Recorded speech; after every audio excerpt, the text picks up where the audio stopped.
Welcome to the Paranormal Pendle podcast, coming to you from the heart of Pendle Witch country in the northwest of England. My name is Craig Bryant, author, investigator and collector of stories.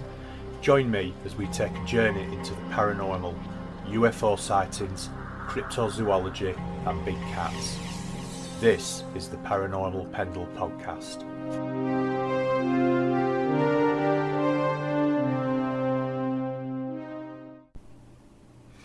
The Pendle Witch Trials of 1612. There are several books on the subject, all of which conclude that the trials were an unfortunate and unjust history of the political times. It should be worth noting that in the early 17th century, this part of Lancashire in particular was considered somewhat lawless and fabled for its theft, violence and sexual laxity. Things have been made significantly worse since the dissolution of nearby Whalley Abbey in 1537 by Henry VIII, which had exerted a strong religious influence on the predominantly poor peasantry that lived in the area.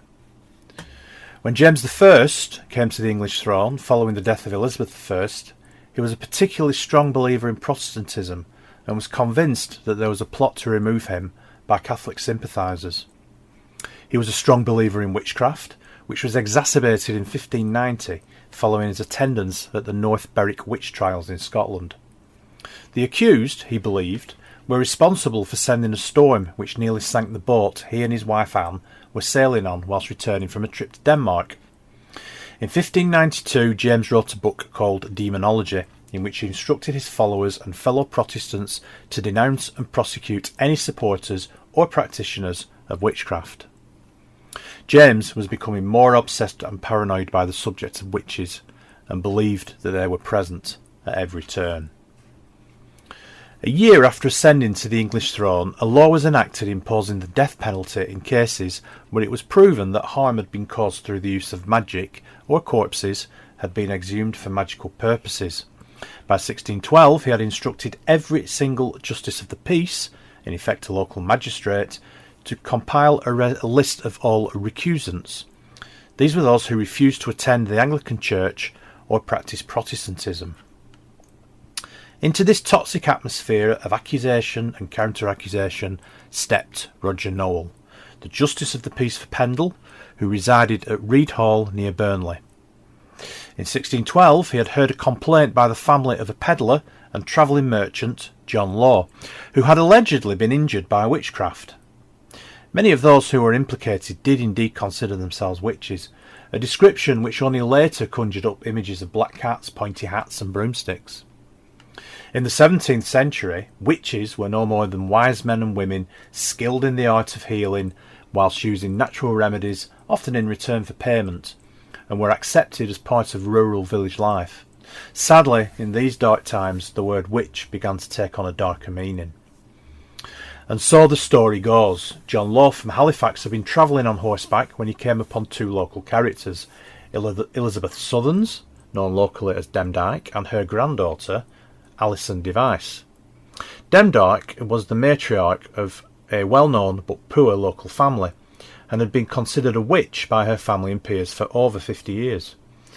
They asked Law for some pins. In the 17th century, metal pins were handmade and quite expensive, and they were believed to be used for magical purposes, such as healing, in particular treating warts, for divination and also for love magic, something which was greatly sought after by some folk. It may have been because of their association with witchcraft that Law was so reluctant to sell them to the two women. Law refused the women's request. Law's son, Abraham, later claimed that Demdike and Device had no intention of paying for the pins and were begging for them instead. Whatever the truth, what happened next would set in motion a series of events that will forever be synonymous with Pendle Hill. After Law had refused to conduct any transaction with the two women, he was riding away when suddenly, and unfortunately for all parties involved, he suffered a stroke and fell from his horse. He managed to get to his feet and staggered to a nearby inn. Initially, he made no accusations against Alison, who seemed to be the main protagonist in the incident. However, she seemed convinced by her own powers, and perhaps, enjoying the attention, confessed that she had injured Law by foul means, and asked for forgiveness. Alison Device, her mother Elizabeth and her brother James were summoned to appear before Noel on the 30th of March 1612. Alison confessed that she had sold her soul to the devil and that she had asked Lucifer to lame John Law after he had refused to give her some pins. Her brother James stated that his sister had also confessed to bewitching a local child. Elizabeth was more reticent, admitting only that her mother Demdike had a mark on her body, something that many, including Noel, would have regarded as proof that the devil had sucked her blood in return for favours. It was believed that he often manifested himself as an animal, such as a goat, a dog, or a black cat. When questioned about Anne Whittle, known locally as Old Chattox, the matriarch of another family reputedly involved in witchcraft in and around Pendle, Alison perhaps saw this as an opportunity for revenge. There had been bad blood between the families, possibly dating back to 1601, when a member of Chattox's family broke into Malkin Tower, the home of the Devices, and stole goods worth around £1, equivalent to about £117 today. It was also reported that there were disagreements over each family and where they would beg, as there were more lucrative spots along the roads and near to inns where more people would gather. So Alison accused Chattox of murdering 4 men by witchcraft and of killing her father, John Device, who had died in 1601. Chattox by this time was old, bent and nearly blind, continually muttering away to herself in a low, inaudible chatter, hence the nickname Chattox, which many thought was a sign of evil or madness. Alison claimed that her father had been so frightened of Chattox that he agreed to give her £8 of oatmeal each year in return for her promise not to hurt his family. The oatmeal was handed over annually until the year before John's death. On his deathbed, John claimed that his sickness had been caused by Chattox because they had not paid for her protection the previous year, as agreed. On the 2nd of April 1612, Demdike, Chattox and Chattox's daughter Anne Redfern were summoned to appear before Noel. Both Demdike and Chattox provided Noel with damning confessions. Demdike claimed that she had given her soul to the devil 20 years previously, and Chattox said that she had given her soul to a thing which looked like a Christian man, on his promise that she would not lack anything and would get any revenge that she desired. Although Anne Redfern made no confession, Demdike said that she had seen her making clay figures. These were often made in the likeness of someone they wished to hurt. They would either stick pins in the parts they wished to afflict, or if a more permanent end was required, they could be crumbled and thrown into a fire. This, believed, would cause the death of their intended victim. Margaret Crook, another witness seen by Noel on that day, claimed that her brother had fallen sick and died after having a disagreement with Redfern, and that he had frequently blamed her for his illness. Based on this evidence and confessions that he obtained, Noel committed Demdike, Chattox, Anne Redfern and Alison Device to Lancaster Jail, to be tried for maleficium, in other words causing harm by witchcraft, at the next assizes, which were the name at the time for trials. The committal and subsequent trial of the 4 women might have been the end of the matter, had it not been for a meeting organised by Elizabeth Device at Malkin Tower, the home of the Demdikes, and held on Good Friday, the 10th of April 1612. Friends and others sympathetic to the family attended, and when word of it reached Roger Noel, he decided to investigate. On the 27th of April 1612, an inquiry was held before Noel and another magistrate, Nicholas Bannister, to determine the purpose of the meeting at Malkin Tower, who had attended, and what had happened there. As a result of the inquiry, 8 more people were accused of witchcraft and committed to trial. Elizabeth Device, James Device, Alice Nutter, Catherine Hewitt, John Bulcock, Jane Bulcock, Alice Gray and Jeanette Preston. It was guilt by association. Preston lived in Gisborne, then across the border in Yorkshire, so she was sent for trial at York Assizes. The others were sent to Lancaster Jail to join the 4 already imprisoned there. Some believed that Malkin Tower was situated near the village of Newchurch in Pendle. There is a grave in the graveyard, reputedly of Alice Nutter, but in reality it is the final resting place of 2 other people who also happen to be named Nutter. Another possible location for Malkin Tower is the village of Blackhaw on the site of the present-day Malkin Tower farm. In 2011, workmen found the remains of a 17th century cottage at Lower Black Moss Reservoir near the village of Barley, which nestles against the foot of Pendle Hill. As 2012 was approaching, the 400th anniversary of the trials, the media soon latched onto this, and much to their delight, the skeleton of a cat was discovered, along with numerous artefacts from the 16th and 17th centuries. Although there is no definitive evidence that this cottage was occupied by any of the Pendle Witches, and that it is the site of the original Malkin Tower, locals soon began to speculate that this did indeed have links with the witches, perhaps to perpetuate the myths a little more. Certainly it has done no harm to local businesses that thrive on witch tourism. So the Pendle Witches were tried in a group that also included the Samlesbury Witches. These were Jane Southworth, Jeanette Brierley and Ellen Brierley. The charges against them included child murder and cannibalism. Also on trial was Margaret Pearson, the so-called Padiham Witch, who was facing her third trial for witchcraft, this time for killing a horse. Finally, they were accompanied by Isabel Roby from Windle near St Helens, who was accused of using witchcraft to cause sickness. Some of the accused, such as Alison Device, seem to have genuinely believed in their guilt, but others protested their innocence to the end. It has been speculated that a lack of education and even a basic understanding of the dire situation they were in led them to believe that they were witches confessing their guilt. It has also been speculated that coming from poor families, probably living in squalid conditions, to suddenly be thrust into the limelight and the subject of such interest was almost too intoxicating for these people to ignore, and the attention they received, probably for the first time in their lives, simply led them to perpetuate the accusations levelled against them. Jeanette Preston was tried at York Assizes on the 27th of July 1612. She was accused of killing Thomas Lister of Westby Hall and found guilty of witchcraft. Jeanette was hanged on the 27th of July at Knavesmere, the site of the current York racecourse. On the 18th of August 1612, the trial began of the Pendle Witches. Chattox was accused of the murder of Robert Nutter. She pleaded not guilty, but the confession she had made to Roger Nowell was read out in court. The evidence against her was presented by James Robinson, who had lived with the Chattox family 20 years earlier. He claimed to remember that Nutter had accused Chattox of turning his beer sour, and that she was commonly believed to be a witch. Chattox broke down and admitted her guilt, calling on God for forgiveness and the judges to be merciful to her daughter, Anne Redfern. Demdike confessed to witchcraft, stating that she had a familiar called Tib, who came to her in the shape of a black dog. She also claimed that a brown dog had come to her and sucked blood from under her arm. Elizabeth Device was charged with the murders of James Robinson, John Robinson, and together with Alice Nutter and Demdike, the murder of Henry Mitten. Elizabeth Device vehemently maintained her innocence. Contemporary records state that this odious witch suffered from a facial deformity, resulting in her left eye being set lower than her right. In those dark times, maybe this was enough to convince Nowell that Elizabeth was a witch. The main witness against Elizabeth was her own daughter, Jeanette, who was about 9 years old. Jeanette was brought into the courtroom and asked to stand up and give evidence against her mother.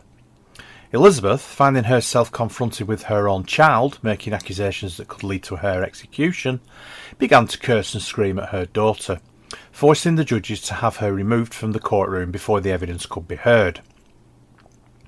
Jeanette was placed on a table and stated that she believed her mother had been a witch for 3 or 4 years. She also said her mother had a familiar called Ball, who appeared in the shape of a brown dog. Jeanette claimed to have witnessed conversations between Ball and her mother, and that Ball had been asked to help with various murders. James Device also gave evidence against his mother, saying that he had seen her making a clay figure of one of her victims, John Robinson. Unsurprisingly, Elizabeth Device was found guilty. The question remains, why were the children keen to give such damning evidence against their mother? Were they threatened, coerced, or simply not intelligent enough to understand the gravity of their accusations? Was this another case of them simply enjoying being the centre of attention? James Device pleaded not guilty to the murders by witchcraft of Anne Townley and John Duckworth. However, he, like Chattox, had made earlier confessions to Nowell, which were read out in court. That, and the evidence presented against him and his sister Jeanette, who said that they had seen her brother asking a black dog that they had conjured up to help him kill Townley, was sufficient to persuade the jury to find him guilty as well. On the 19th of August, the trials of the three Samlesbury witches were heard. Anne Redfern made her first appearance in the court in the afternoon, charged with the murder of Robert Nutter. The evidence against her was considered unsatisfactory, and she was acquitted. However, Anne Redfern was not so fortunate the following day, when she faced her second trial, that for the murder of Robert Nutter's father, Christopher. She pleaded not guilty to this accusation. Unfortunately, Demdike's statement to Noel, which accused Anne of having made clay figures of the Nutter family, was read out in court, and other witnesses were called to testify that Anne was a witch. Anne refused to admit her guilt to the end. She had given no evidence against any of the other accused, but despite her protestations, she was also found guilty. John Bulcock and his mother Jane Bulcock, both from Newchurch in Pendle, were accused and found guilty of the murder by witchcraft of Jeanette Dean. Both denied that they had attended the meeting at Malkin Tower, but Jeanette Device identified Jane as being one of those present, and John as having turned the spit to roast the sheep, which had been stolen from a neighbouring farm, in order to feed those who attended. Alice Nutter was unusual amongst the accused in that she was comparatively wealthy. She was the widow of a tenant yeoman farmer living at Roughly Hall. She made no statement either before or during her trial, except to enter a plea of not guilty to the charge of murdering Henry Mitten by witchcraft. The prosecution alleged that she, along with Demdike and Elizabeth Device, had caused Mitten's death, and that he had refused to give Demdike a penny. The only evidence against Alice seems to have been that James Device claimed Demdike had told him of the murder, and Jeanette Device in her statement said that Alice had been present at Malkin Tower meeting. Alice may have been called to the meeting at Malkin Tower on her way to a secret and illegal Good Friday Catholic service, and refused to speak for fear of incriminating her fellow Catholics. Many of the Nutter family were indeed Catholics, and two had been executed as Jesuit priests, John Nutter in 1584 and his brother Robert in 1600. Due to the lack of evidence offered to the contrary, Alice Nutter was found guilty. Catherine Hewitt, also known locally as Mould Heels, was charged and found guilty of the murder of Anne Folds, the wife of a clothier from Corn near Burnley. It was claimed that she had attended the meeting at Malkin Tower with Alice Gray. According to the evidence given by James Device, both Hewitt and Gray told the others at the meeting that they had killed Anne Folds. Jeanette Device also claimed Catherine had attended the Malkin Tower meeting. Alice Gray was also accused of the murder of Anne Folds. Contemporary records do not provide an account of Alice Gray's trial, simply recording her as one of the Samlesbury witches. Alison Device, whose encounter with John Law had triggered the events leading up to the trials, was charged with causing harm by witchcraft. Alison was confronted in court by her alleged victim, John Law. She seems to have genuinely believed in her own guilt, falling to her knees in tears and confessing her crimes. Unsurprisingly, she was found guilty. Under the 1604 Witchcraft Act, Magistrate Bromley had little choice but to pass the sentences on death on those who had been found guilty. On the 20th of August 1612, the convicted were all taken to the moors above Lancaster and hanged. No witch was ever burned at the stake in England. Demdike was spared strangulation. She had died whilst in captivity due to the shockingly bad conditions the accused were kept in and her advanced age and infirmities. There are no eyewitness accounts of the executions. It is likely that the condemned were first led up to the gallows above Lancaster, surrounded by a baying crowd of onlookers. At this time in history, public executions were still somewhat of a spectacle, and crowds were encouraged to gather to witness the often gruesome death of the victims as a warning to others who may wish to subvert law and order. The gallows were often made of several long beams with 2 or 3 ropes hanging from each beam.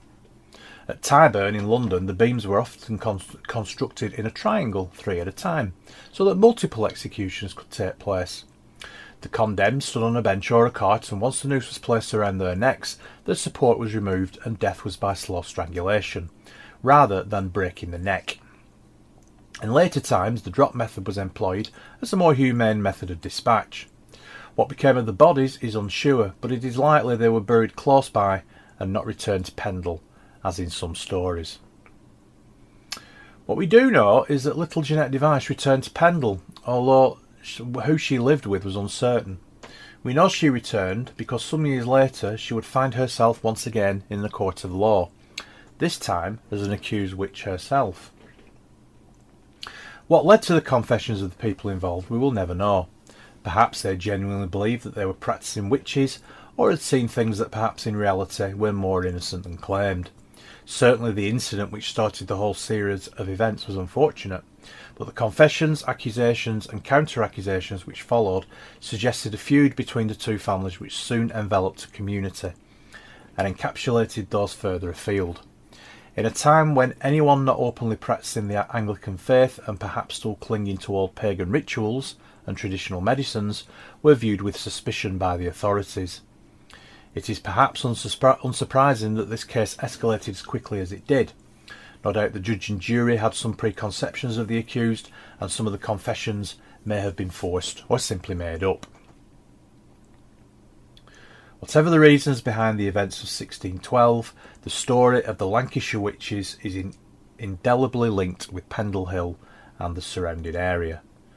Villages that nestle in the foot of Pendle, such as Barley, Roughly, Downham and Newchurch in Pendle, will always be associated with these dark times. And from a personal perspective, I can feel an atmosphere and a link with the past that is hard to dismiss. Certainly local businesses know how to play on the legends and that seem to perpetuate from every stone and every inch of moorland across Pendle Hill, and use it to their advantage. The area is a magnet for walkers and tourists from all over the world, keen to soak up the unique atmosphere of this part of the world. Returning to the trials themselves, it is worth noting that there is only one contemporary record of the trials, that written by Thomas Potts, clerk to the Lancashire Assizes at the time of the trial. He was instructed to write an account by the trial judges, and when it was submitted to Bromley he decided that it should be punished under the title The Wonderful Discovery of Witches. And although it was not a record of what was actually said at a trial, it is a record, however accurate or inaccurate, of what actually happened. So it's interesting that the trials took place only 7 years after the Gunpowder Plot and the trial of Guy Fawkes and his cohorts, and that James Device apparently confessed to being part of a plot to blow up Lancaster Jail with gunpowder in a similar fashion.